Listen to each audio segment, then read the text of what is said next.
أعوذ بالله من الشيطان الرجيم بسم الله الرحمن الرحيم الحمد لله وحده والصلاة والسلام على من لا نبي بعده وآله وأصحابه عليهم أجمعين أما بعد السلام عليكم ورحمة الله وبركاته قدرلك أقوى Allah'ın fazli ve Allah Teala'nınki en âli merhameti bilen biz bugün sizler bilen bu güzel bir sorunda cem bulap bulduk. Maksadımız Ulug' Resulullah sallallahu aleyhi ve sellem'nin sözlerini biliş arkalık hareketimizni, hayatımızını ve özümüzün her bir işlerini şu Resulullah'ın sözüge tatbiklaş ve onun uygulaştırış ve onun erişiş. Bana bunun bugünkü derste 39. hadisini dep ötmekçi. Bu hadiste namazınki süfti, namazın şekli, namazın adaplarına nima qilish, bir qarab chiqish. An Abi Bakr radhiyallahu anhu intaha ila an-nabiy sallallahu alayhi ve sellem ve huve raki'un faraka'a qabla an yasila ila as-saff. فذكر ذلك للنبي صلى الله عليه وسلم فقال زادك الله حرصا ولا تعد. Abi Bakr radhiyallahu anhu'dan rivayet kılındı. O kişi Peygamber aleyhissalatu vesselam namazga ruku kılıvatkan haletide yetip bağallıkını mescidge. Şunun bilen sepke yetiştin burun ruku kılganlıkını bayan kılıvatı bir yana. Mescidge kirdi. Kirgenden keyin Resulullah ruku kılıvatkan haletideken berip sepke tizilip iktida kılay dese bir rekat ötep ketidi. Resulullah beşini götürdü. Şunun bilen mescidin dairesi bolgandikin deplam aşı yerde beşini Resulullah'a koydu. Yani beşini namazda da rukuğa koydu. Çünkü Resulullah başında dep öttük. İmam onun iktida kılsın, ergeçsin digenlik için bikitildi, uğurlaştırıldı. Şunun için saylanıdı degenlikin karısı imam ruku kılıp şu hemen ruku kılgan. Bunu Peygamber aleyhissalatu vesselam'a sözlepti. O Peygamberim Allah sana imamga ergişişke, Müslümanların cemaati katnışka ve bu cemaatte adın alıdığın faziletke ziyade hirismen kılıversin. Ya ki hirismenlikiniz, kızıkışınız ziyade kılıversin. İkinci bunda kımmadı. Kıgan işi güzel. Ama onda kımmasını Resulullah talep kıldı. Hadisten umumi manası. علم الصحابة فضل صلاة الجماعة وفضل الدخول فيها من أولها وحرصوا على إدراك الإمام في أكبر قدر ممكن منها. Sahabeler cemaat namazının fazileti, cemaat namazıga beştin, bu şu tekbir ihram bilen kirişninki faziletini bildi ve imamını o namazının mümkün bulunduğun miktarının çoğunluğu da tepşike kızıktı. Bu olsa bir dakika, bir lahza, bir minut, bir sekunde bu bir baldır tapsam degenge kızıktı. Ve kana mescidu Resulullah vasi'a ve kanat musafa beyne babihi ve beyne mekan salah.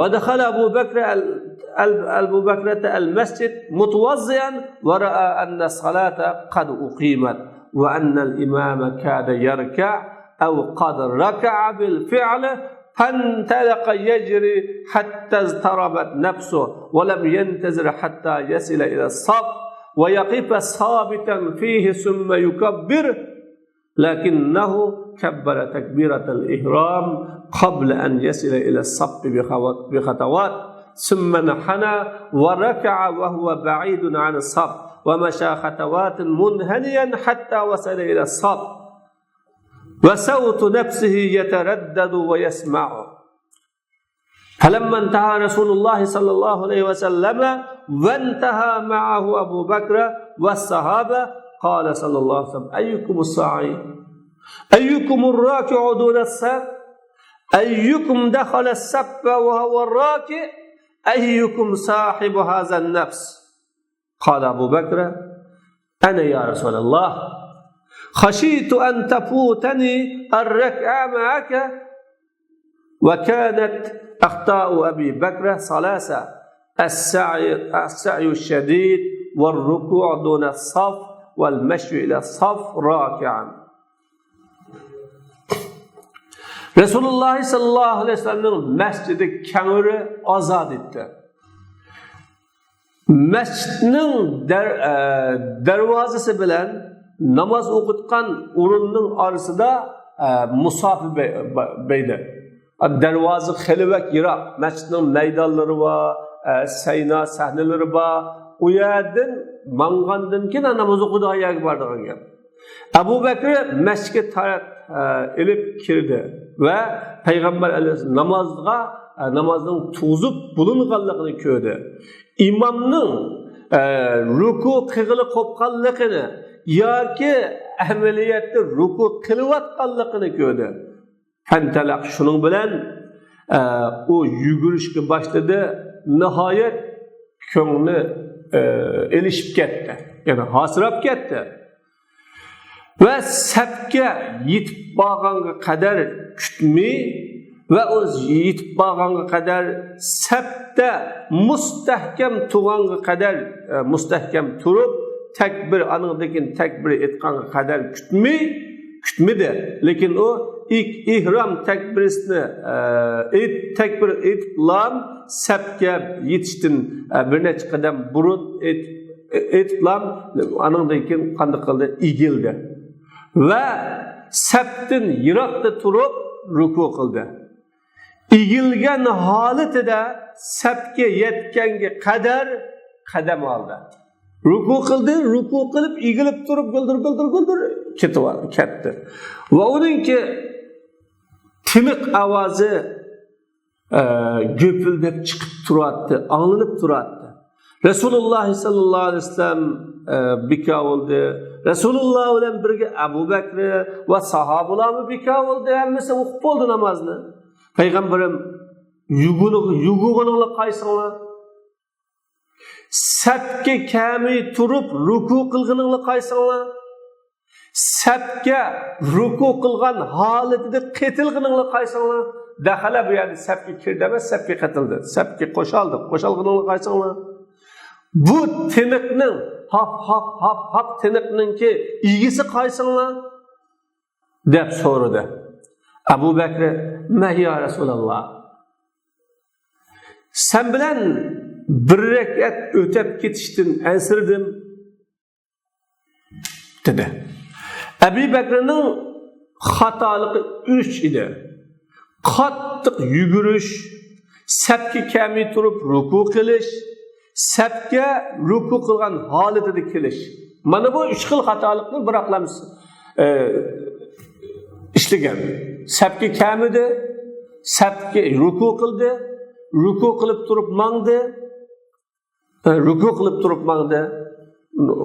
Va kana la budda min nahyihi an misli hadhihi al-akhta' wa talaba adam al-awd lakin دافعه إلى ذلك محمود مشكور فكان من الإنساب الدعاء له بالخير زادك الله حرصا على فضيلة الجماعة ولا تعد لأي من الأخطاء الثلاثة. Uni bunda xatolikdan to'sish va ikkinchi qitim qilmaslikni talab qilish kerak edi. Lekin uni bunda qilishga bir maqtiladigan, tashakkur etiladigan bir ish haydidi va sababchi bo'ldi. Shunlashqa uning uchun yaxshi duo qilish, Alloh sana jamoatning fazilatiga bo'lgan qizg'inlikni ziyoda qilsin deb yaxshi duo qilish insof. Ve bu 3 xil xatolikqa ikkinchi qitim qaytma deyish kerak edi. Resulullah sallallahu aleyhi ve sellem işte yaxshi tarafini yaxshi, yomon tarafini yomonlik bilan qanday qildi? To'sdi. Uning jamoatga bo'lgan qiziqishi, qizg'inligi, jamoatni suyishi, fazilatga bo'lgan intilishini maqtadi, ammo bunda intilman deb bu yerda manda xatolik sodir bo'lib qoldi. Ma xatolikni sodir qilma deb Rasululloh sallallohu alayhi vasallam alohida bu yerda eskartib qo'ydi. Shuningcha yaxshilik va yomonlik to'siladigan ish yoki to'silmaydigan ishning har birisini inchik ayirish va inchik mulohaza qilish kerak. Al-Mabahisul Arabiyya Arabcha tadqiq qilingan so'zlar. Abu Bakr degan bu sahobaninki kuniydi. Vasmuhu Nufay ibn al-Haris bin Kalda min fudala'i sahaba bil Basra. İsmi Nufay ibn Haris ibn Kalda Basra'daki faziletlik âli-cenab sahabalardan. Ennehu intaha ila Nabi kalamda taşrif etilgan sözlük var. Ey intaha ila sufufi cemaatin Nabi. Peygamber Aleyhisselam'ın cemaatinin seplerine yetti demektir. Peygamberge yetti demez. Peygamberinin cemaatinin seplerine yetti. Ve huve raki Reca'nın zamiri Peygamber Aleyhisselatü Vesselam. Peygamber Aleyhisselam'a yanıdığan zamir mubtada ve huve dikişo habri raki cümle İrab'tın tutkan orunu halga asasen zivar okulup ve huve'nin ayrım ve huve mubtada raki'ul haber umum cümlesi çok hal nimidin şu beşideki intihadın hal fezekere zalik fe hazb kılıngan pilga etbe yani takdiri ruku kılgan haletinde mağıp sepke ketilip namaz okudu. Namazdan baka bulap şunu sözledi kılgan rukuda sepke bağmay durup rukuda kılgan işaret kılış için. Ve la ta'ud ta'nın zibri ta innin piş avdidin müştak rucu manista.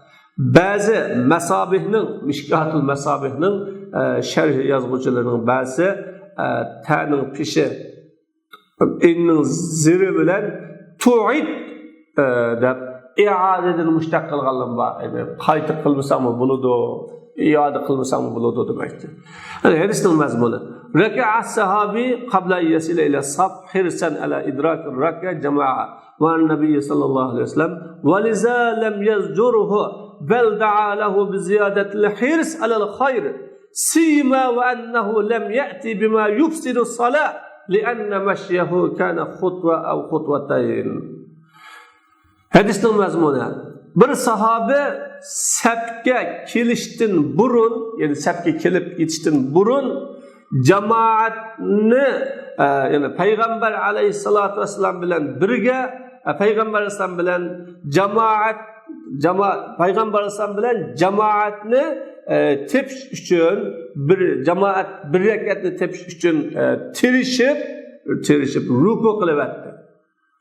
Shunlashqa uni Payg'ambar alayhisolam to'smay, balki uningga yaxshilikqa bo'lgan qizg'inligi va hirismanligining ziyoda bo'lishiga duo qildi. Bo'lib bu o namozni buzadigan bir ishni qilmadi. Chunki uning mingishi bir qadam ya ikki qadam bo'lgan. وقال مالك والليث لا بأس بذلك إذا كان فاعله يصل إلى الصف قبل سجود الإمام. İmam Malik bilen İmam Leys mana bu hadisten bunda qilgan kishi sapga imom sajda qilishdan burun yetib olsa chataq yo'q dedi. Rukuni qilib mingib keynidan sapga qatilsa sajdaga berishdan burun bo'laverdi deydi. Peygamberimning vala ta'ud degan so'zi yahtamilu an yakuna al-murad minha Peygamberimning vala ta'ud degan so'zi bu ihtimoli va maqsadning bu so'zdan bunda sapdan ayrilib turgan ishni ikkinchi qitim qilma deganga ehtimalim bor. Yoki bu vaqtga qadar ig'irlik qilma, so'ralmilik qilma demakdir. Yoki bak aldıraş haramlıqqa tushib qoladigan aldırashqa ikkinchi qitim aldırma demakdir. Lima ruya annahu intalaqa yas'a wa huwa haqnun nafs. Bu rivoyat qilingan bir dalilga asosan o kishi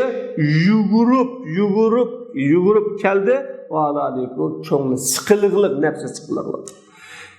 Yoki la ta'ud ila al-mashi wa anta raki degan ehtimoli va sananda ruku qilib turib ikkinchi qitim mangma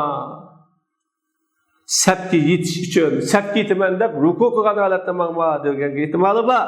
Lima ruya annahu alayhi salatu wassalam sa'ala aqba insirafihi min as-salat ayyukum dakhala as-sappa wa huwa raki.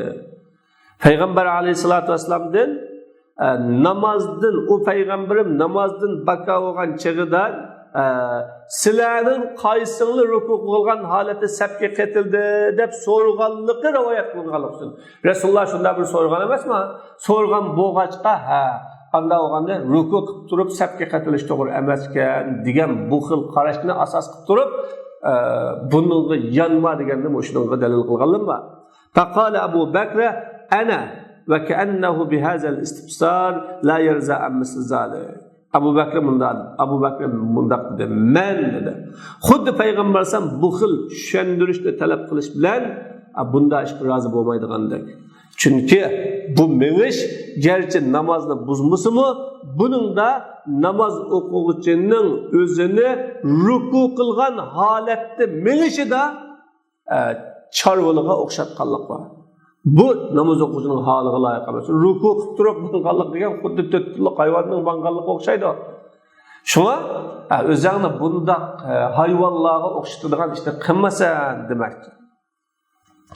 وفيه إخلال بالخشوع الذي ينبغي للصلاة من أول الدخول فيها. Bunda halatda ikkinchidan namozga tegishlik bo'lgan, namozga dastlab kirgandan boshlab tegishlik bo'lgan xushuga daxl yetkilish bor. Chunki dastlab namozga boshlagandan boshlab bu xushu bo'lish kerak. Bu xushuga daxl yetkilish chiqadi bu yerda. وقد علم من هذا التقرير أنه لا منافاة بين تسويب الفعل في أول الكلام وتخطئته في آخره بقوله ولا تعود. بخل قرادن bir ishni, bir qiliqni gapning beshida to'g'irlash bilan uni oxirida vala ta'ud degan so'z bilan xatoga chiqarish orasida qarama-qarshilik yo'q. Dastlabda payg'ambar alayhisolatu vasallam qanday qildi? Maqtadi. Zadakallohu hirsan deb maqtadi. Bu degan yaxshi qilding, to'g'ri qilding deganlik to'xtab turdi. Chin vala ta'ud degan gap xato qilding degan to'xtab turdi. Unda bo'lganda bu beshida to'g'ri qilding, kin xato qilding deb bir ishni beshini ayrig'ini ayirib bunda qaray chiqish to'g'ri emas. Qarama-qarshilik bor degan bu xil gapning asosi yo'q.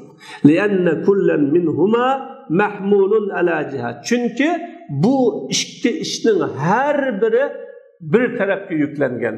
Faqat aqarrahu nabiy ala ma fa'al aysu lam yakhlu bil wajibat wal arkan fi salati ma'a shiddati hirsi ala idrak rak'a jama'a ma nabiy sallallohu alayhi wasallam. Buni payg'ambar alayhisolatu vasallam bu kishini payg'ambar alayhisolam qilgan ishiga itiraf qildi. Chunki namozdagi arkan, vajibatlarga daxl yetkazmadi. U kishi bir rakatni payg'ambar bilan jamoat bo'lib tepishga qattiq qiziqish bilan, ammo payg'ambarning u odamga la ta'ud degani xatolikqa chiqarayotganlik emas. Chunki u odam namozni buzadigan ishni qilmadi. Faqat u mukammal bo'lgan, namoz o'quvchiga loyiq bo'ladigan bir ishga yetaklaganlar.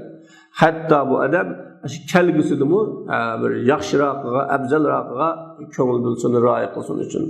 Walau kana nahy tahrim la amarahu bil i'ada. Agar buningdan la ta'ud degandan haromlik shakllanib qolgan, harom bo'ladigan to'siq bo'lgan bo'lsa edi, payg'ambar uni i'ada qilishga buyurdi, qayta qilgan dedi. Endi demak, qayta qilma deganlik u emas, afzal tarafini, avlo tarafini kim bunda qilsa degan holatni yuritib bermoqchi. Ve yu'khazu minel hadis. Hadisten eldiğen dersler ve ibretler. Birinci, i'tibaru niyetil mer'i ve kasti halil hata. Ve taşci'i ala niyetil hayr ma'a tabsirihi bis savab. Bir insanın niyet maksadını itibar kılış hatalaşkan haletidir. Eğer bu adam asıl yukarıda hatalışıptı, onun niyet maksadını itibar almaydıgan iş olsa, bütün hata emasmi, niyeti maksadı to'g'ri, jamoatning fazilatiga erishmoqchi, shunga buni e'tibor qilish va uni yaxshi niyatiga asosan qo'llash, ruhlantirish, uningga to'g'risini ko'p ishlanmagan. Bu ish bak yaxshi bo'ldi deb qo'lab, ammo mandaroq qilish kerak. Mandaroq qilsak, ya bak go'zal bo'ldi. Bundan keyin qilganda mandaroq qilasiz deb tushuntirib qo'ysak bo'ladi. Bak kim bu buni degan emas. Bu yaxshi bo'ldi birodar, ammo bundan keyin ma'qul shaklda yaqin, ma'qul suratda qilganingiz bu texmo go'zal degandek. الثاني لما كان أبو بكر قد صلى بعد الركعة خارج الصف ونهى عن العود أخذ منه كراهية الانفراد عن الصف. أبو بكر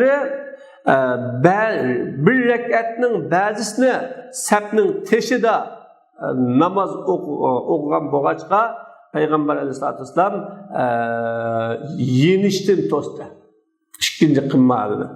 Mana buningdan yolg'iz saptin ayrılıp duruşunun makruhluğunu elinde. Ve huve mezhebul cumhur. Yani bu cumhurun mezhebi Ebu Hanife, Malik, Şafii, Ebu Yusuf, Muhammed, Muşul'unki karışı. Ve zahebe ile tahrim Ahmet ve İshak ve İbn Huzeyme min Şafi'ye li hadisi vabise ennehu sallallahu aleyhi ve sellem ra'a raculen yusalli halbes sabbi vahde fe emerahu en yu'ide salat. İmam Ahmed, İmam İshak, İbn Huzeyme, Şafii mezhebinden haramlıkı bari. Yani yalğız, ayrım bir septe namaz okuş haram dedi.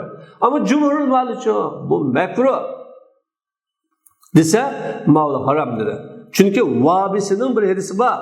Peygamber Aleyhisselam sepnin ağzında yalğız namaz okuyatkan bir adamını körep, köyde Resulullah onu qayta namazını qayta okuşa buyurdu. Zade İbn Huzeyme fi rivayetillah la salata limun faridin halfas saf. İbn Huzeyme özünün rivayetinde sapning ağzında yalğız turup namaz okuyan kişinin namaz emas degan bir rivayetni qo'shib qo'ygan. Ve acabel cumhur bi ennel murad la salata kamila. Cumhur bu xil qarashqa maqsad mukammal namoz emas deb javob berdi. Lanna min sunnati salat ma'al imam ittisalus sufuf va saddul farj. Chunki imom bilan namoz o'qishning sunnati safni tutashtirish, yimlashtirish, orliqni itish. boshqa qo'ysa bo'lmaydi. Faqat rawal Bayhaqi min tariq Mughira fi man salla qalb as-sabt wahda annahu sallallahu alayhi wasallam qala salatuhu tamma. Bayhaqi Mughiraning yo'li orqali sapning oqisida yolg'iz namoz o'qigan kishi to'g'risida payg'ambar alayhisolamning bunday deganligini rivoyat qilgan. Bu odamning namozi mukammal namoz degan. Unda bo'lgan chog'da sapdan ayrilib yolg'iz namoz o'qigan odamning namozi jumhur ulamolarning qarashida nima? Makruhlik bilan ado topadi. Makruhlik bilan durust. Makruhlik bilan bo'ladi. Ammo Imom Ahmad va Hanbalning qarashida va Shofiiyning bu turkumlarning qarashida bu namoz harom, ya'ni harom ishni ishlagan namoz bo'ladi. الثالث أنه ينبغي للمصلي الداخل في الجماعة موافقة الإمام على أي حال وجده عليها. Üçüncüsü cemaatga kirgan, cemaatga kirib namoz o'qigan, cemaatga qatilib deymiz endi, cho'g'adi. Cemaatga qatilib namoz o'qigan kishiga loyiq imomga moslashish. Qaysi holda topsa o kishi o imomni o holda. Qanday holda topsa, ruku, sajda, qanday holatda topsa shu yerga muvofiqlashib namoz o'qish loyiq. Vaqat warada al-amru bizalika sarihan fi qawlihi man wajadani qa'iman aw raki'an aw sajidan falyakun ma'i ala al-hal allati ana 'alayha.